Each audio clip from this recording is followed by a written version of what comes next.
2024 में 14 की 14 सीटें भारतीय जनता पार्टी की झोली में डालेंगे क्या? अरे सुनाई नहीं पड़ता है भैया, डालोगे क्या? 14 कमल खिलाओगे? मोदी जी को फिर से प्रधानमंत्री बनाओगे?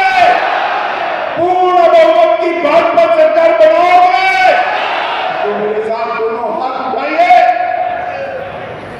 संकल्प की विजय के संकल्प की मुट्ठी नीचे और प्रचंड आवाज से बोले भारत माता की, वंदे वंदे वंदे।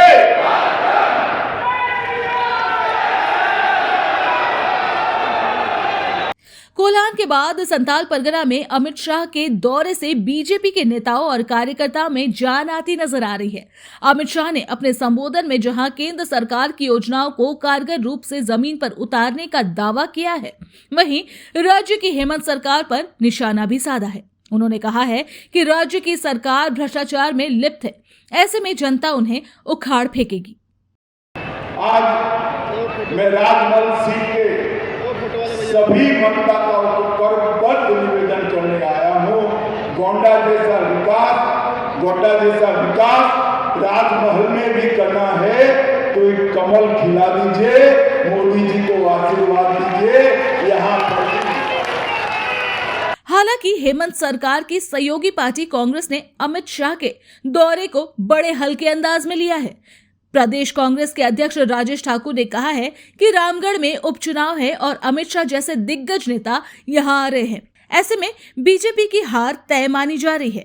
अमित शाह जैसे नेता सरकारी दौरे के माध्यम से पार्टी का काम कर रहे हैं, इससे झारखंड को कोई फर्क नहीं पड़ने वाला। शाह के संथाल दौरे को किस रूप में देखती है कांग्रेस? देखिए, रामगढ़ का चुनाव है और सीधे तौर पे गृह मंत्री जी जानते हैं कि चुनाव हम रामगढ़ का जीत नहीं रहे हैं। उनके प्रदेश अध्यक्ष ने पहले ही कहा है कि 4 सीटों पर उन्होंने चुनाव इसलिए जीत हासिल की, वो चारों सीटें उनकी थी, तो 5वां भी तो हमारा है। तो उन लोगों ने भी मान लिया है कि हम चुनाव जीत रहे हैं। तो ऐसे में वो रामगढ़ में जाकर के कभी चाईबासा, कभी देवघर, इस तरह के जगहों पे घूम करके वो एक संदेश देना चाहते हैं, लेकिन गंभीरता से रामगढ़ की जनता इस बात को नहीं लेती है। रामगढ़ की जनता जानती है कि उसको किसको वोट करना है, तो इसलिए उनके दौरे का कोई बहुत महत्व नहीं है।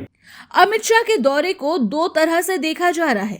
पहला ये कि राज्य की 14 लोकसभा की सीटों पर ज्यादा से ज्यादा कब्जा फिर से बनाई जा सके, क्योंकि लोकसभा की 14 सीटों में से 12 पर एनडीए का कब्जा है। हालांकि राजनीति के जानकारों का मानना है कि एनडीए के लिए अपनी 12 सीटों को बचाए रखना एक बड़ी चुनौती हो सकती है।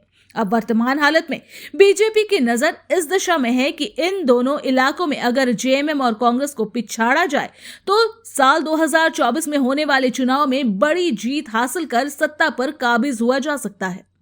ब्यूरो रिपोर्ट, सब रंग समाचार, रांची।